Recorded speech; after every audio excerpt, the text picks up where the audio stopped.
Well, welcome to a new Harry's Farm video, and I'm pleased to say it's all action stations on the farm at the moment. We're going to go off and see the combine next, but I just want to kick off with what's happening in this field. This is the field of green cover we put in, and the idea of this mustard was just to open up the soil. This is the field we didn't get drilled because it was so wet.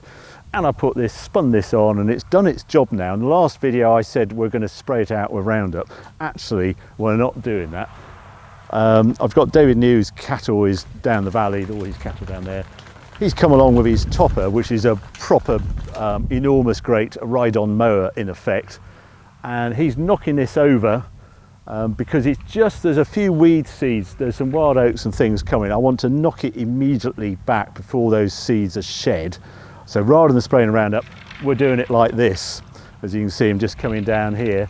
And then the next thing I'll do is I'll come in and cultivate it and just help it rot down. Because this is basically worm food. This is quite a heavy soil here. I don't know if I can pick a bit up. That's the sort of mulch. That's the sort of mulch we're ending up with.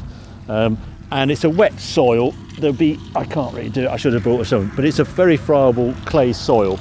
So by incorporating that in, there he goes.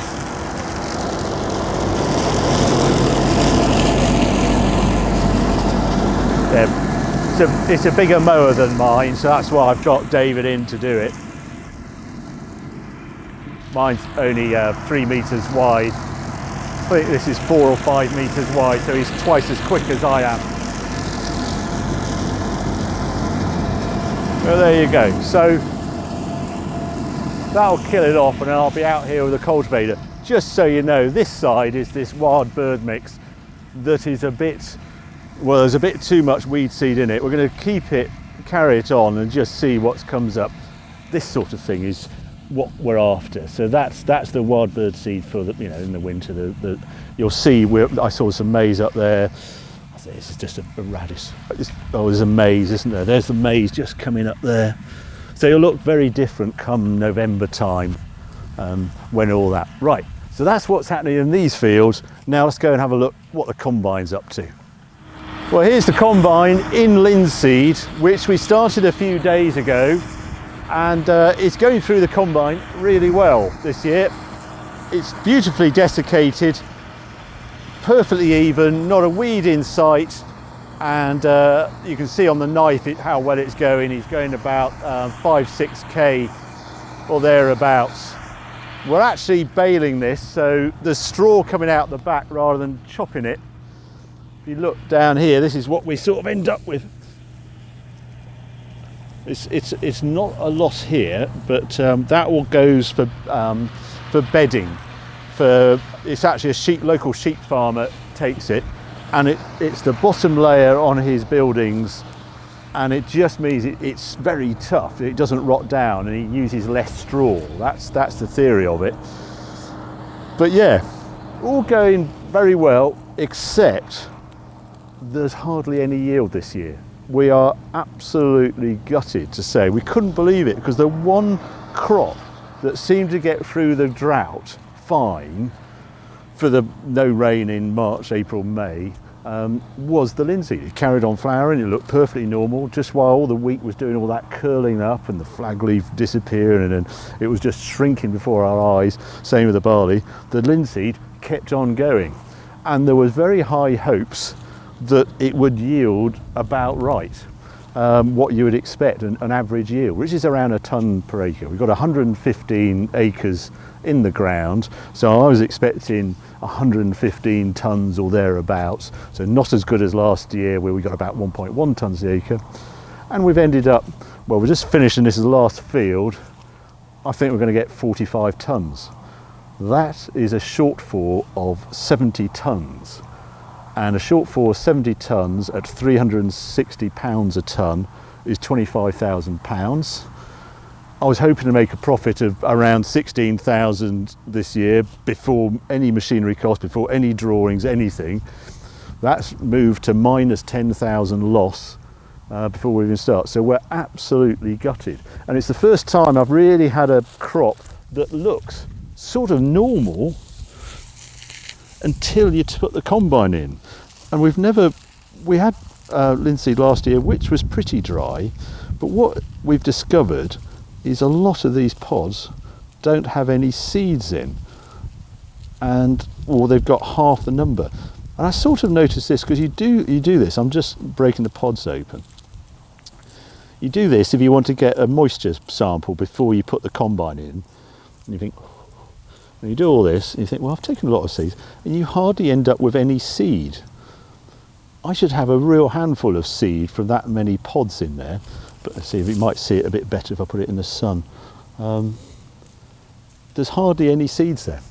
So I just can't believe it. It's a financial disaster for us on the farm. It's so frustrating when you grow a crop and you have such a significant shortfall, because you've stared at it all year, you've tended it as a normal crop. It's not as though 6 months ago I thought that isn't going to yield, I'm not going to spend any money on it.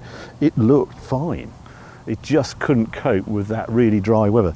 Spoken to others, everybody's in the same boat. Barley's around here, you expect 3 and a bit tons per acre. People are struggling to get 2 tons to the acre this year. The barley was the first affected because it's the first to ripen. So that drought period just came wrong for it. That was right at grain fill, and similar with the linseed. The later drilled crops, so the later maturing crops, the winter wheat, we'll just go and have a look at in a moment. I'm hoping that June rain helped the grain fill, and that won't be so bad. But yeah, linseed is just one that just hasn't worked this year at all. All you got to think is, right, that's the end of 2020. It's a great entry for wheat.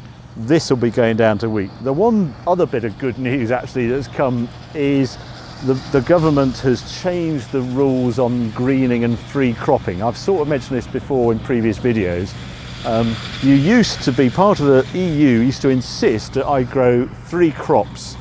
And this is a separate farm up here, so we had to, well, we got fallow 5 acres and grow another crop. This will be block crop now in wheat to help the management of it. I think it's an utter nonsense, the greening rule, because a third of the farm is down to grass. There's a grass margin around here. None of that counts towards your greening. So I'm very pleased the UK government has taken the NFU advice and has dropped the requirement for greening for 2021 harvest. That's a good bit of news. Anyway, so yeah, Charlie's going to charge off. He's going to nibble this off. Doesn't take very long with that combine to take this out at this sort of speed. He's probably doing sort of 40 acres. He'll nibble off tonight, start at about 5 o'clock or something like that. We'll go on to 10, 11 o'clock. The yield has been so bad, I keep checking what's coming out of the back of the combine. So this is the row, this is what's left from the combine. And what you do, you part it like this. And what I'm looking for is losses out the combine. So I'm just doing that and see if I can spot any sort of linseed coming out the back. I can see one, just 1 or 2 there. I'd love to actually find lots, and I know that's, oh, where's the yield? It's all coming out the back of the combine. We haven't got it adjusted right. As it turns out, it's actually adjusted bang on, and there's nothing coming out of the combine. It just isn't in the crop in the first place. There we go. Okay, well, let's go and have a look at the wheat, because there's better news there. Now this wheat here is almost ready to combine. Well, I'm hoping it is actually. As soon as we finish the linseed, we're going to come in here. You can sort of tell it is. It's all gone brittle. This is all senesced off. This is sort of ready to combine.